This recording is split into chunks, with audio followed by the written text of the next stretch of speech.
Honorable Alita Chamala, Docteur Guilel Bourgeois, Zambé Aloposo, Pharmacie La Récite, Docteur Dimoulou, Céleste.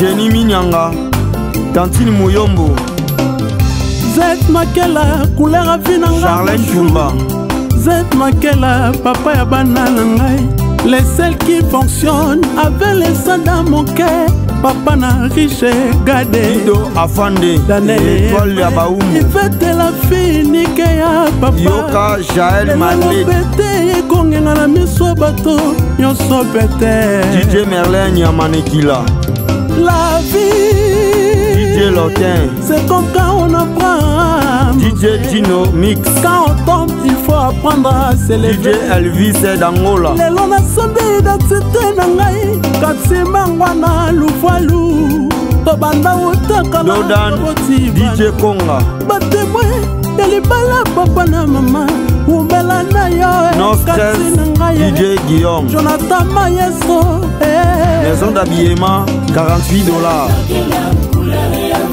Mon ami Doudou Kedouché, salon homme en couleur.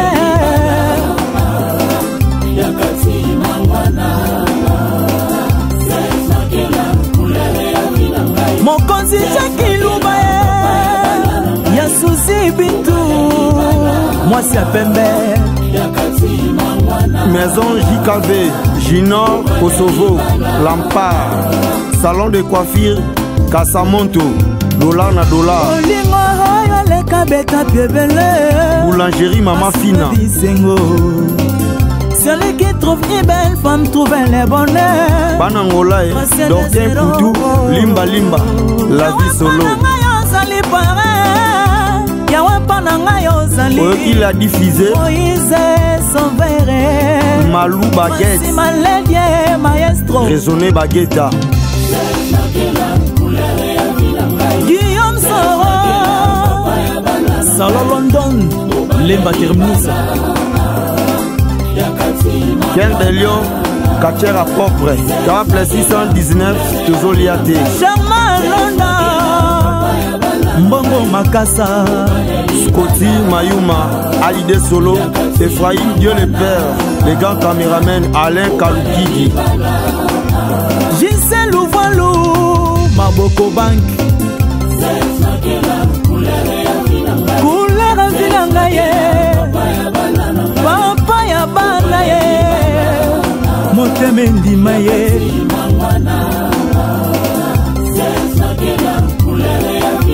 Mobala Livala, Nalelaye, Cinéma Forique, Miel de Sang, Nelma, Métro Yangoué, Cinéma Songambeli, Petit Lousse, Propre na propre, Boss.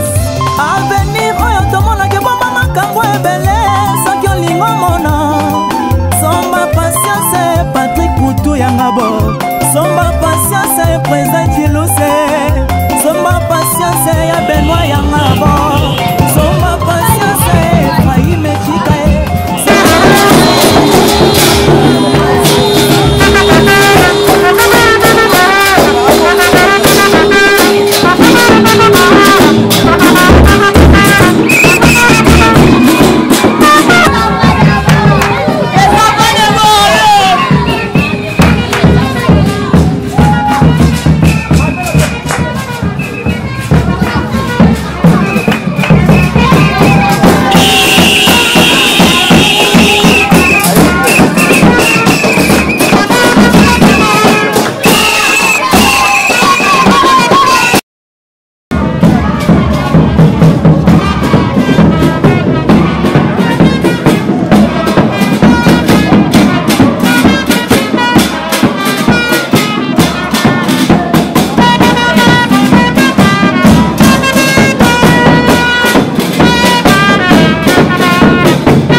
alobaki kezali mokolo spécial, mais ayebisaki bino tina na mote mpona nini ezali spécial ane muna koyebisa bino kozala patient.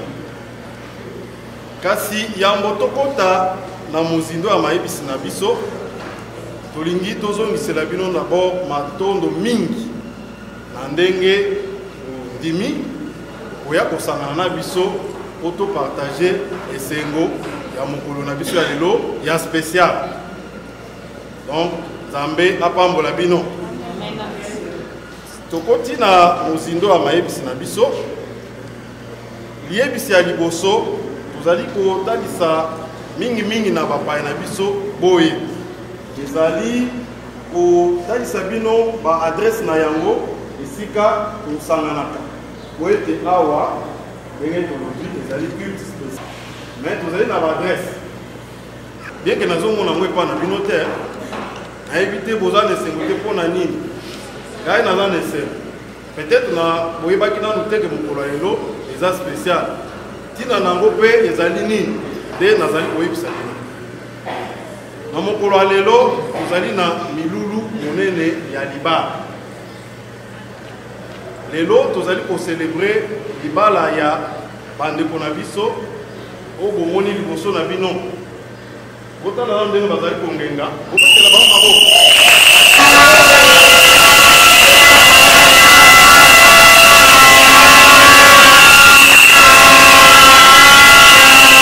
Esengo ekomata sikoyo mpola boyebi verité.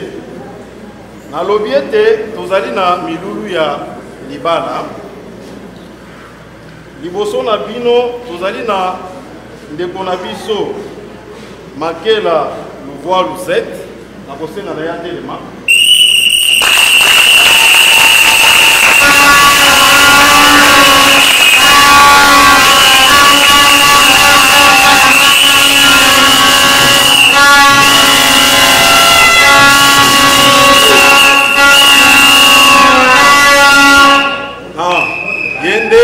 À l'honneur na mokolo ya lelo po ete asili kolonga alongi mpo na nini po ete na mokolo ya lelo abali ndeko na biso oyo tokosenga mpe atelema na kosenga na mama na biso Mangwana Catherine atelema.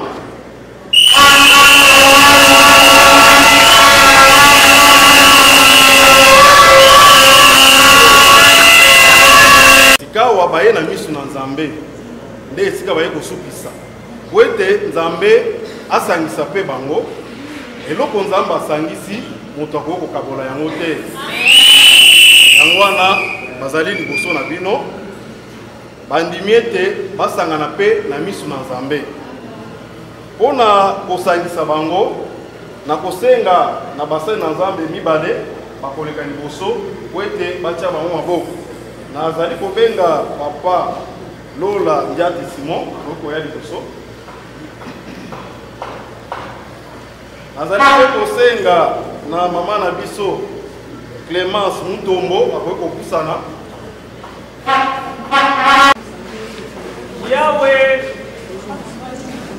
Yawe kolona bileko Nzambe yo zali bokokisi ya bileko totoki yo mokumisio mpona eleko oyo totelemi na couple Makela Zero na Mangwana Catherine na maboko na yo bongo totiki bango na maboko na yo. Yo ozali mopangoli yo ozali mobateli Nzambe tikende loboko na yo ebatela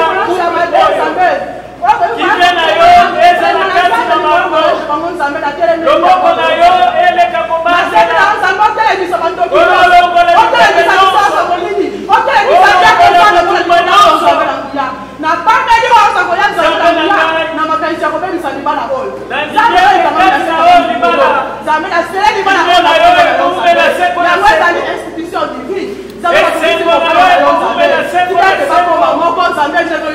loboko na yo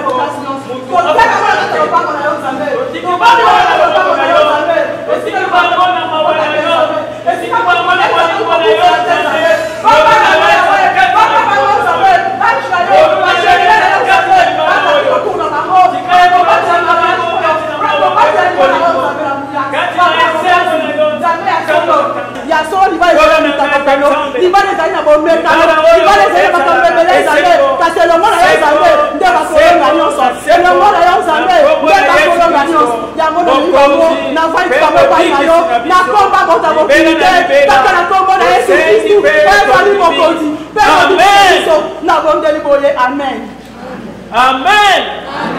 Amen. Amen.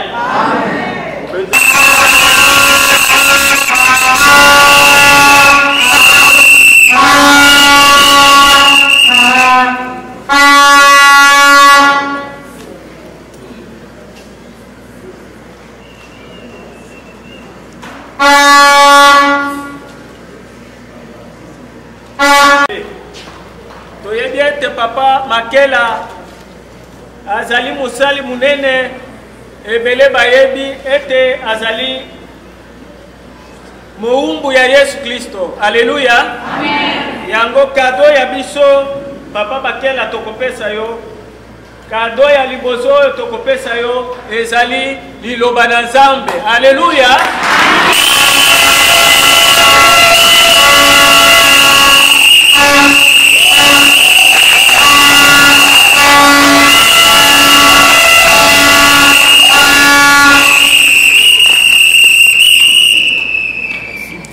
Soki ozali na mwa enveloppe cadeau bombaki mpona abalani na biso okozela nsima ya mayanga ntango tokosilisa nde okoya liboso awa kopesa cadeau oyo omemi oyo akolinga mpe koya kopesa bango mbote kofelisite bango zela nsima ya mayangani ntango tokosilisa tokosala bino signe communiqué nde esukisi ete na biso ya mibale oyo tosilaki kotalisa na ete ezalaki nde ya bambeka mais kasi sasa yipi tozali kokota na troisième étape na biso oyo tosili koloba ete ezali ya liloba na Nzambe nde tolobaki ete na mokanda ya 1 Pierre chapitre 1 verset 25 ezali kotatola ete non l'herbe sèche et la fleur tombe mais la parole de notre Seigneur subsiste éternellement. Alléluia.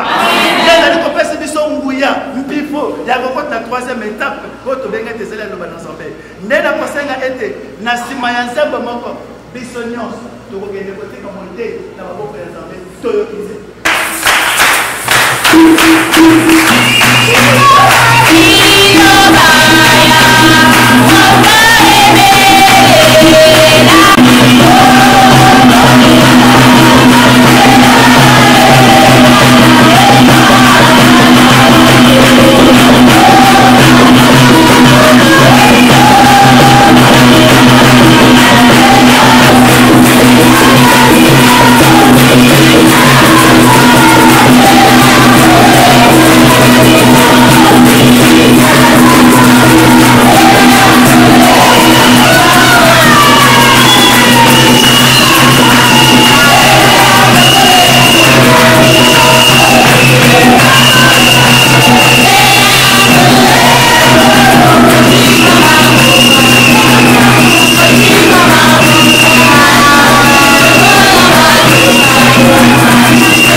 Moïse est allé donner le rapport à l'Éternel. Ici, je suis dans la mer avec ton peuple. Il cherche à monter la vie. Qu'est-ce que je peux faire? Pourquoi? Parce que tu es venu mettre de l'ordre dans mon ménage, dans mon foyer. Alléluia. Amen. Bon, moi, je ne veux pas entrer dans la maison d'Hérode. Je suis seulement dans le désert. Je me ferai un chemin dans le désert pour donner la vie au plus grand nombre. Mais si vous avez votre propre repas, vous ferez bien de le manger à la maison. Alléluia. Amen. Parce qu'ici nous devons prendre le repas du Seigneur. On va vérifier dans Proverbe chapitre 18, verset 22.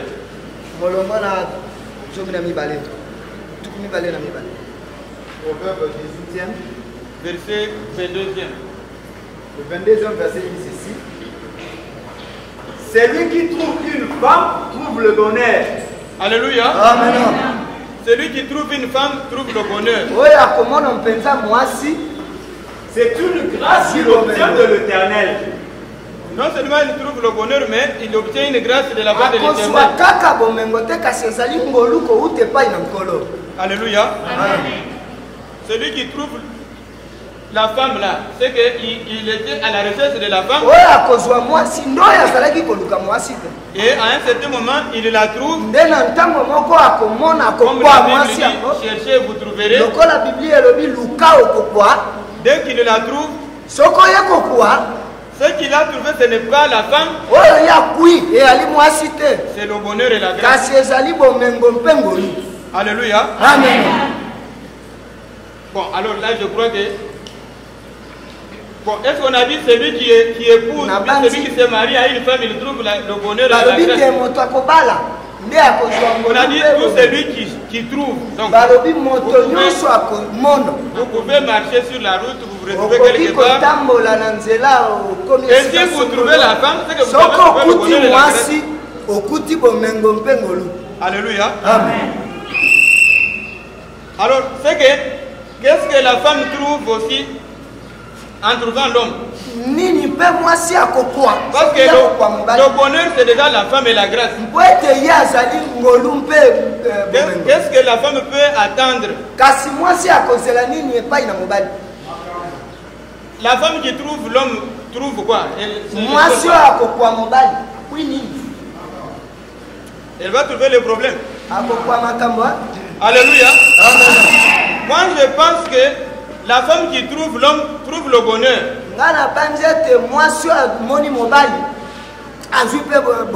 Alléluia. Ce bonheur-là, ce n'est pas seulement pour elle, mais pour toute sa famille. Amen.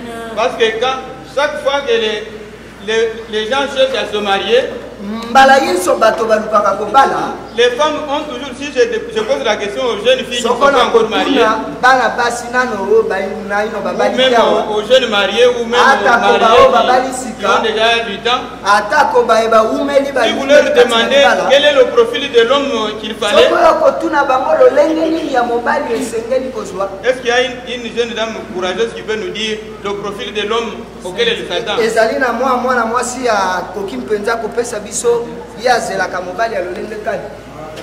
Un homme malheureux. Vous pouvez accepter qu'un homme qui n'a même pas de moyens vienne se présenter pour nous. Non, maman, je vais vous prendre.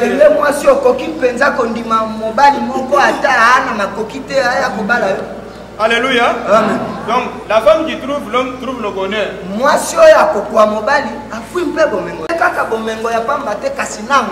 Nous sommes dans le temps de la grâce. Bon, alors maintenant, quel effort vous faites pour trouver cette grâce? C'est que pour trouver la femme, il faut faire un effort pour la chercher et la trouver. Dans ce que nous venons de lire, c'est l'homme qui est à la recherche de la femme. Et quand il l'aura trouvé, c'est qu'il doit se dire. Alléluia. Bon, vérifions encore Isaïe chapitre 54e, 5e au 7e verset. Car ton créateur est ton époux. Alléluia. On dit ton créateur est ton époux. L'Éternel des armées est son nom. L'Éternel des armées est son nom. Et ton rédempteur est le Saint d'Israël. Le rédempteur, ton rédempteur c'est le Saint d'Israël. Il se nomme Dieu de toute la terre. Il se nomme le Dieu de toute la terre.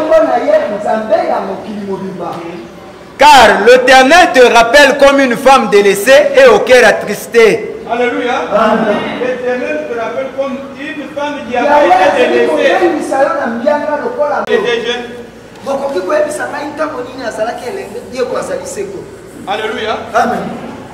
C'est l'Éternel, mais il vous rappelle comme son épouse et la jeunesse.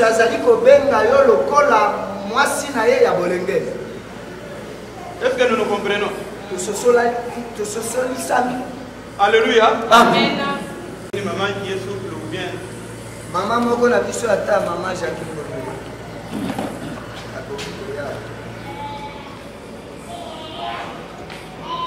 Nous sommes à la recherche de la femme. Celui qui trouve une femme trouve le bonheur. Parce que l'homme maintenant, nous avons dit que l'homme c'est l'éternel. Maintenant la femme c'est laquelle? Vous se dites. Pour vous faciliter la tâche, je vous demande entre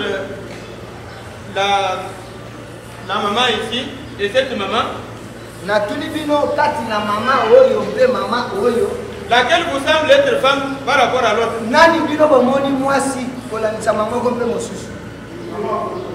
Cette maman ici. Celle-ci, elle est bonne. Est-ce que nous tous, l'Assemblée, nous convenons comme ça? Exactement. Mais pourquoi moi je les appelle maman, elles-mêmes sont déjà maman. Bon, mais maintenant, ton créateur est ton époux. Maintenant, l'épouse là, ça doit être lequel? Est-ce la maman? Bien celle que le papa appelle l'homme. Alléluia. Amen. Maman, vous pouvez reprendre vos places. Bon, alors vous savez que l'épouse, ce n'est pas les personnes physiques telles que nous voyons. Et même quand nous parlons de l'homme, en réalité dans l'homme c'est l'esprit. Alléluia. Amen. Dieu est esprit, le créateur est esprit. C'est qu'il ne peut pas épouser autre chose que l'esprit. Alléluia. C'est que l'Éternel vient épouser. C'est que ça soit l'homme en pantalon ou la femme en bagne. Mais ce qui est dans cette monde, dans cette femme-là, c'est que nous appelons église. Alléluia. Amen. Parce qu'on dit que le mariage c'est un mystère.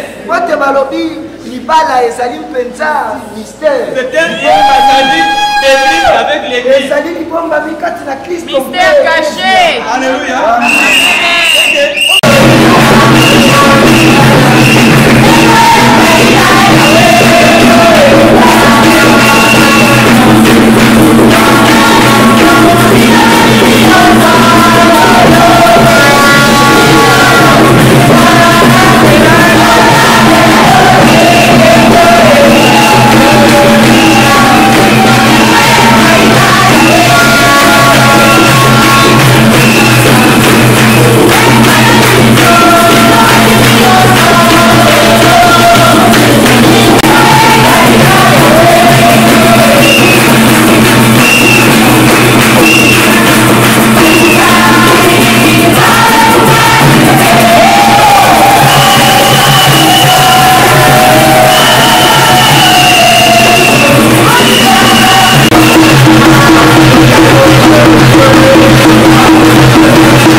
Docteur Guilhem les bourgeois, Jambé à l'opposé. Pharmacie La Récite, Docteur Dimoulou, Céleste.